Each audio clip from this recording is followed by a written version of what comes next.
सरकार की आमद मरहबा शमे रिसालत के परवाने आज ईद मिलादुन्नबी सल्लल्लाहु अलैहि वसल्लम मजहबी जोश और जज्बे से मना रहे हैं। वफाकी दारुल हुकूमत में 31 और सूबाई दारुल हुकूमत में 21-21 तोपों की सलामी दी गई। ईद मिलादुन्नबी सल्लल्लाहु अलैहि वसल्लम पर मुल्क भर में रैलियों का इनेकाद होगा। सदर आरिफ अलवी और निगरां वज़ीर आज़म अनवारुल हक काकड़ ने अपने खुसूसी पैगामात में कहा कि नबी दो जहां सल्लल्लाहु अलैहि वसल्लम की तालीमात रहती दुनिया तक मशले राह रहेगी। सदर आरिफ अलवी ने अपने पैगाम में कहा कि खातमुन नबी सल्लल्लाहु अलैहि वसल्लम की विलादत बासादत तमाम जहानों के लिए अजीम और मुबारक तरीन नेमत है। आप सल्लल्लाहु अलैहि वसल्लम की तालीमात रहती दुनिया तक दरपेश बेशुमार चैलेंजेस का हल पेश करती रहेगी। निगरां वज़ीर आज़म अनवारुल हक काकड़ ने कहा कि आप सल्लल्लाहु अलैहि वसल्लम रहमतुल लिल आलमीन थे। आप सल्लल्लाहु अलैहि वसल्लम की अमगी शख्सियत काबिल तक़लीद है। नबी अकरम सल्लल्लाहु अलैहि वसल्लम की ज़िंदगी हमदर्दी,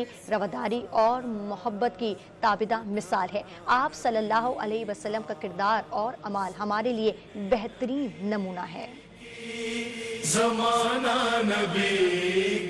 आपको बताएं कि सरकार की आमद मरहबा शमे रिसालत के परवाने आज ईद मिलादुन्नबी सल्लल्लाहु अलैहि वसल्लम जोश और जज्बे के साथ मना रहे हैं।